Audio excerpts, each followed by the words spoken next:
So,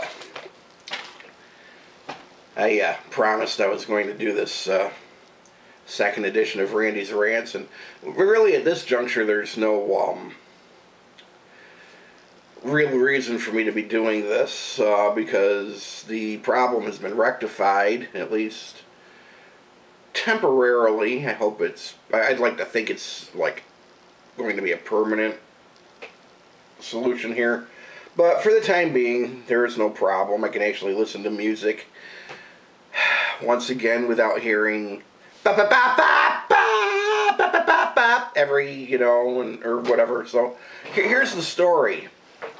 If you tuned in last week, you know what I'm talking about. This all began because Ghost has covered an ABBA song for their upcoming album. The album is called Secular Haze, and Ghost have recorded a cover of I'm a Marionette. And everybody was talking about it, and I hadn't heard it yet. In about a week and a half, almost going on. It'll be 2 weeks this coming Tuesday, let's just say that. I'm floating around YouTube, and I think I'm going to check it out. I found the song, I listened to it, I'm like, definitely creepy. It suits their style. If you're familiar with Ghost, they make me think of an unholy union of Blue Oyster Cult and King Diamond, and not quite with the vocals definitely aren't. Let's just put it this way. Think of the most, catchy pop metal stuff you can imagine with keyboards and just, creepy carnival music.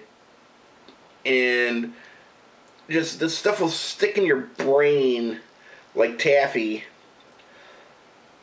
But it's also got, the most ridiculously satanic lyrics that have been written probably since Merciful Fate, and that not, obviously excluding anything serious black metal, that this is definitely kind of very tongue-in-cheek stuff sometimes. At least to me it seems that way. These guys seem definitely more like a gimmick band than anything else, but I'm losing track of... Let's get back to the subject at hand. Like I said, I listened to the song. I liked it. Couldn't remember what the original sounded like. Couldn't remember if I'd actually ever heard the original. So I searched out ABBA, I'm a Marionette, listened to the original, and even the original was kind of had a creepiness, but marionettes are kind of creepy. Puppets in general sometimes are kind of creepy. Most puppets don't bother me, and every now and then there's some that are just kind of like ventriloquist dummies, for one, yeah, I can understand where some people can be a little nervous around them, a little uncomfortable. But with that being said, I'm looking at the sidebar where it's other tracks by ABBA, and I'm thinking, man, I have not heard some of this stuff in probably 30 plus years. Not that anybody really should search out. I mean, if you were a fan back in the day, I understand. And I'm pretty sure back in the 70s, it didn't matter what kind of music you liked, what your preferred music was. I'm pretty sure that better than 90% of American families had at least one ABBA record in their home. And my home was no exception. I had a record I'd received one Christmas, and my younger brother Chris had an ABBA record. And I mean, getting that, we both listened to them a little bit. And for what it was at the time, having not discovered harder rock by then, and definitely not even knowing what heavy metal was at the time, it was what it was. It's like you listen to a lot of kids listened to a lot of different things back in the 70s. And then my dad came home with a Deep Purple record, and that's when things. And then I discovered Kiss, and it's like anybody who was there knows what that was like. Once you discovered Kiss, it was all over. Either you loved them or you hated them. Anyway, but yes, once again, I went ahead and I listened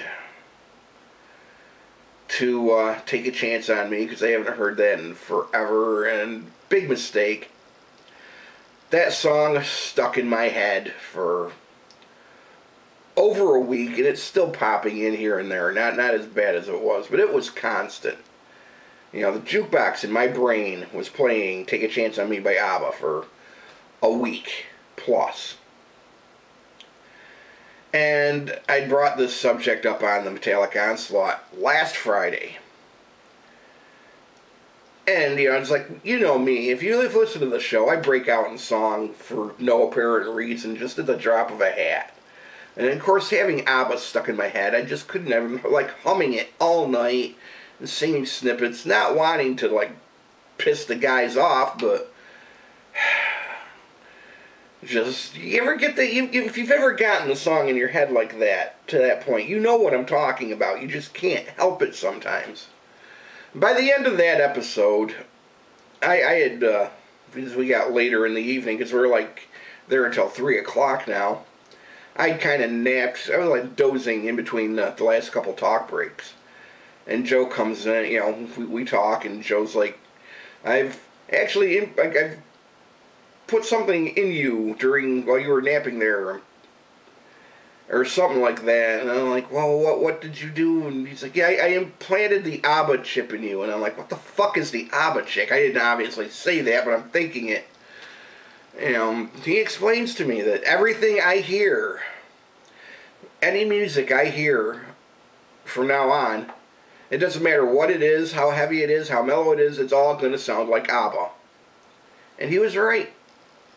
From last Friday night until just before we ended the show last night, everything I heard, I couldn't even listen to, I'm a huge AC/DC fan, okay? I wanted to put in Let There Be Rock. You want to know what I heard?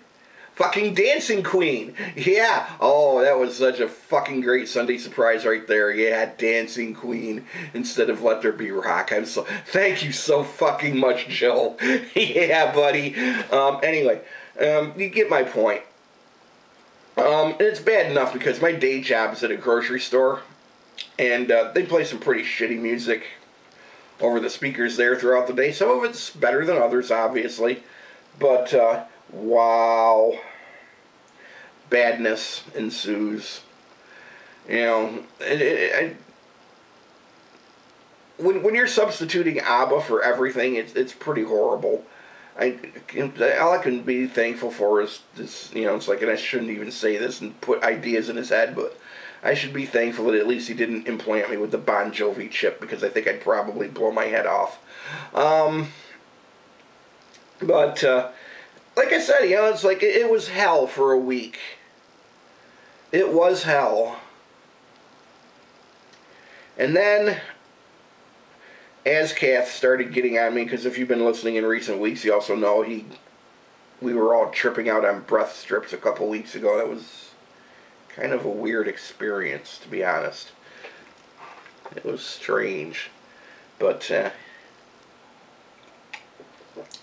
he was taunting me.